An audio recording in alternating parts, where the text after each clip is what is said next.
Assalamualaikum warahmatullahi wabarakatuh. Halo semuanya, pada kesempatan kali ini saya akan mempresentasikan hasil dari tugas individu saya yang berjudul Filosofi Pendidikan sebagai Landasan Pengembangan Diri, Keterlibatan Sosial, dan Kompetensi Profesional, yang dimana untuk memenuhi tugas individu saya dengan mata kuliah Filsafat Pendidikan dengan dosen pengampu Bapak Dr. Andes Jen Amor, MPD. Nah, materi ini membahas bagaimana filsafat pendidikan dapat menjadi dasar pembentukan karakter, peran sosial, dan profesionalismenya dalam dunia pendidikan. Nah, tetapi sebelum masuk ke pembahasan materi, izinkan saya untuk memperkenalkan diri saya terlebih dahulu. Izin memperkenalkan diri, nama saya Dia Umul Kulsum Zahra dengan NIM 2024406505038 dari kelas 3A PGSD. Nah, selanjutnya sebelum masuk ke pemateri, di sini adalah latar belakang yang dimana pendidikan modern tidak hanya menyampaikan pengetahuan, tetapi membentuk karakter dari kemampuan peserta didik secara menyeluruh. Nah, filsafat pendidikan menjadi dasar yang memberi arah agar proses belajar itu tetap humanis dan juga bermakna. Nih, di tengah perubahan global, landasan filosofis dibutuhkan untuk mengembangkan pribadi yang mandiri, peduli sosial, dan juga profesional. Selanjutnya ada rumusan masalah, yang dimana makalah ini membahas 3 masalah utama. Yang pertama yaitu bagaimana filsafat pendidikan menjadi dasar pengembangan diri peserta didik. Yang kedua, apa peran filsafat pendidikan dalam membangun keterlibatan sosial. Dan yang terakhir, bagaimana filsafat pendidikan mendukung kompetensi profesional guru.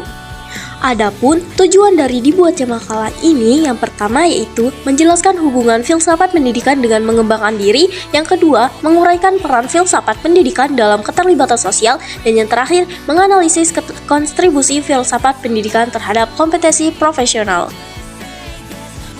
Selanjutnya kita masuk ke pembahasan materi yang pertama, yaitu filosofi pendidikan sebagai landasan pengembangan diri. Yang pertama itu ada filsafat pendidikan menuntun peserta didik mencapai kematangan holistik, moral, intelektual, dan juga emosional, yang dimana filsafat pendidikan ini membantu peserta didik mengenali potensi dirinya dan berkembang secara seimbang, baik dari sisi moral, intelektual, maupun emosional. Selanjutnya, Ki Hajar Dewantara juga menekankan bahwa pendidikan harus menuntun kodrat anak agar tumbuh secara alami dan juga utuh.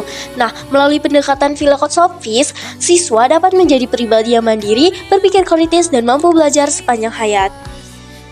Materi selanjutnya yaitu filosofi pendidikan sebagai landasan keterlibatan sosial, yang dimana keterlibatan sosial itu penting. Kenapa? Karena pendidikan tidak berdiri sendiri, yang dimana peserta didik itu perlu dibentuk menjadi individu yang peduli dan mampu berkontribusi kepada masyarakat. Filsafat pendidikan mengajarkan nilai kebersamaan, gotong royong, dan tanggung jawab sosial. Nah, keterlibatan sosial menekankan bahwa peserta didik itu perlu juga belajar berperan dalam masyarakat. Nah, yang dimana nilai-nilai kebersamaan itu bisa tampak dalam berbagai aktivitas sosial seperti pada contoh gambar yang sudah tertera dalam PPT ini. Selanjutnya, materi yang terakhir yaitu filosofi pendidikan sebagai landasan kompetensi profesional, yang dimana dalam dunia pendidikan, guru itu tidak hanya dituntut untuk bisa mengajar, tetapi juga bisa menjadi teladan, pengarah, dan pembimbing.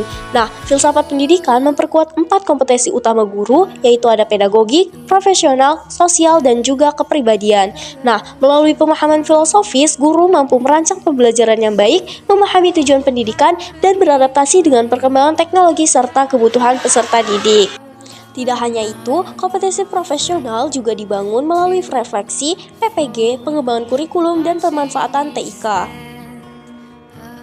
Nah, selanjutnya ini adalah kesimpulan. Secara keseluruhan, filsafat pendidikan berperan besar dalam membentuk peserta didik menjadi individu yang matang secara pribadi, peduli secara sosial, dan profesional dalam menjalankan peran di masa depannya. Nah, dengan landasan filosofis yang kuat, proses pendidikan akan berjalan lebih bermakna dan selaras dengan tujuan nasional, sehingga mampu menghasilkan generasi yang mandiri, berkarakter, dan berintegritas. Yang terakhir yaitu saran. Yang pertama, saran untuk guru. Guru menerapkan pembelajaran reflektif dan juga berbasis nilai. Yang kedua, saran institusi. Institusi menyelenggarakan pelatihan rutin tentang implementasi filsafat pendidikan. Yang ketiga, saran pemerintah. Pemerintah memperkuat kurikulum PPG dengan muatan filosofis. Dan yang terakhir, kolaborasi antar lembaga diperlukan untuk mengembangkan modul digital berbasis filsafat.